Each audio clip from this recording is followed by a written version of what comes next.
Hi, and welcome back to Darrinbernardspoorboycrafts. Today we're going to make some constructs for D&D. Get some huge creatures. I get these at Dollar Tree for $1.25. They're the final faction. This one would make a good iron golem or iron construct. This one here would make either a good flesh or clay golem. But today we're going to make a bone golem, and this fella right here is the one to do it. Now I get these plates. My wife went down to a store called Ollie's down there in Portsmouth, and she picked me up a crate of creature things. And what it has in it is a whole mess of stuff for D&D, but it has these plates in it. I got white, black, blue, and red. So that's what we're using. She paid $3 for this whole packet. Now it has some cardboard cutouts in there, but I don't like cardboard cutouts. I like the three-dimensional. So, but that's where I got the plates at. I mean, so $3 for about 30 or 40 different plates, that's not bad at all. So that's probably about 10 cents, 10, 12 cents a plate. That pretty good. So, but this what we're going to use. We're going to turn into a huge bone golem. So, but the first thing, if you notice around this creature, you got a lot of holes in it. We're going to have to fill them up with glue, hot glue, and then the creases we're going to have to fill it because we don't want it moving or anything once it's in place. So basically we're going to form it the way we want it to go, and I think that's really a good stance right there. So, but I'm going to go around to all the creases with the hot gun and just put a little bit of glue on it to hold it in place. Once that dries, that'll be solid. And I'm also going to fill up these holes because paint won't cover a hole. No matter how much paint you put into it, it will not cover. So get that down in there real good. Now down in here.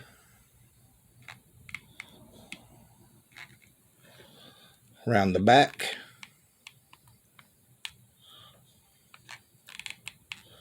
Now, if you get too much glue, you can always take a stick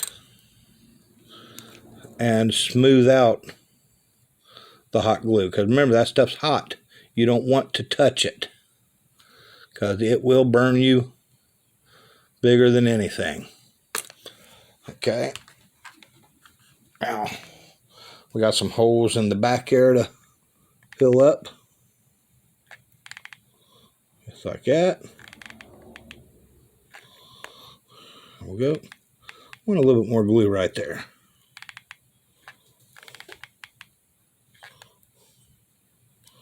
There we go. Now I think we got all the holes. I'll make a look around and, yep.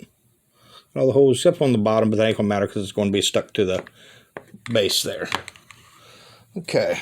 Now we'll take a little brush that I got. Not a wire brush. It's just a plastic brush. We'll go around and brush off all of the little webbings that we got on there. Take it back here so it's closer to me so I know it's going to see what I'm doing. Remember also, before you start on this, when you take it out of the package, you'll need to wash this because it's got an oil on it that won't allow glue or paint to stick to it. So you'll need to wash her down before you do anything. Now I'll put a generous amount of glue on the bottom and then set it onto the base just like that. Good deal. And now we're going to paint it. Okay, now the first color I want to use is black. It's the apple barrel. Of course, I got it by the bigger jug, but you can get it at 50 cents for the little jug. I paid, I think, $6 for this giant jug here. I'm going to pour some of that right down on my tray. There we go. Then I'm going to use a round 1/4-inch brush.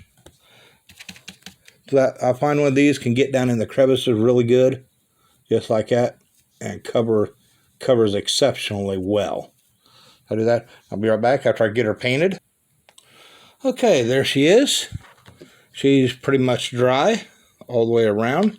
So now I'm going to take a smaller brush, a little pen brush, wet down the brush itself, and I'm going to start painting the skull and the bones of it. Now, you can use white if you want to. White does show up pretty good. In fact, I think I will go ahead and use the white. So I'll bring my pan here, put a little bit of white on there. Now, a little bit out of focus. Comes in like there. Okay, place this back here so that I can see everything. Like I said, I really do miss my wife to do photography for me. Okay. It looks like there was some of the black that wasn't dry yet. That's okay, because we're going to have to do several coats to get this just right. Because we're not going to paint all of it white. We're just going to paint the places that look like bone, which is including the head, down the back, right through in here. Of course, we'll paint that whole thing there. And then a few other places. Just like this. I'll go ahead and finish up this painting and be right back. Okay. Oh, we're in the dark there. Let me see if I can bring you into the light. Right there you go.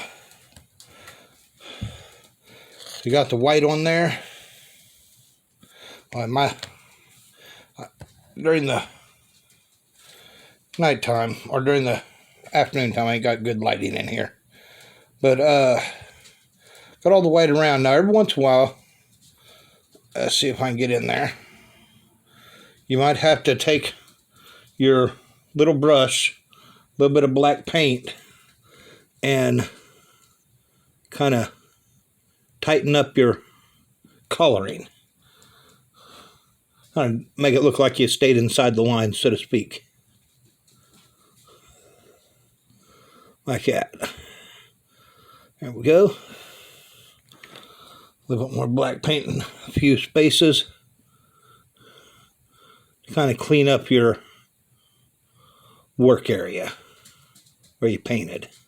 But, you know, like I said, this is your craft. You do it, you put on any colors you want, do it any way you want. Like I said, I just give you the ideas. I mean, you could paint this red and black if you wanted to, but I wanted the bone color to shine out. Okay, and to really make it shine out,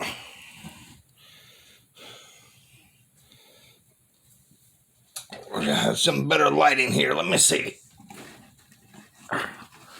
Let's see if I can get some more lighting on here. Nope. About the best lighting I can get. I really got to work on my lighting here. I hope y'all can see this at home. Trying to make it look real good.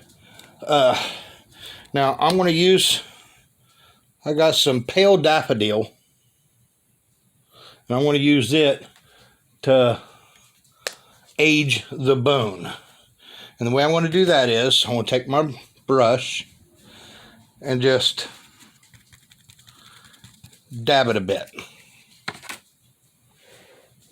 As soon as I clean the black out of my brush and start that over now. There we go. I'm going to give it just a little bit of discoloration.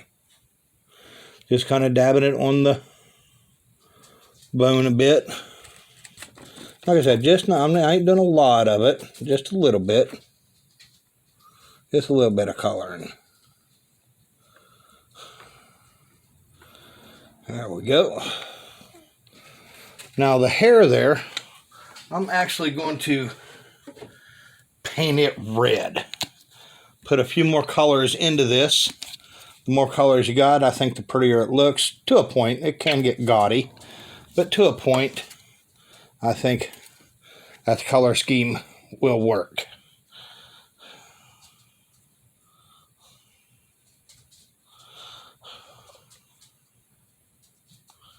There we go. Like dreadlocks hanging down. Red dreadlocks.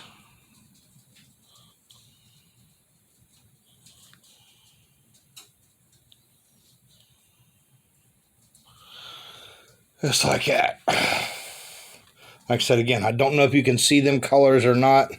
I'm hoping you can. It ain't the best lighting in the world. I'll give a look at the video, and if you can't see it, I'll post this, but then I'll redo it at a later date. Okay, well, that's about all I got. You can go over it with a black wash.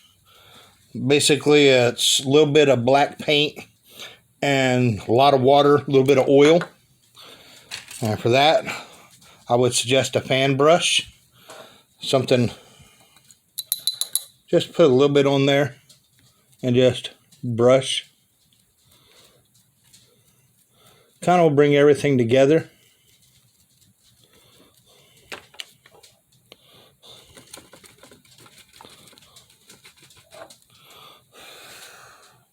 Bring all the colors together and dull it up a little bit. Kind of blends them together a bit.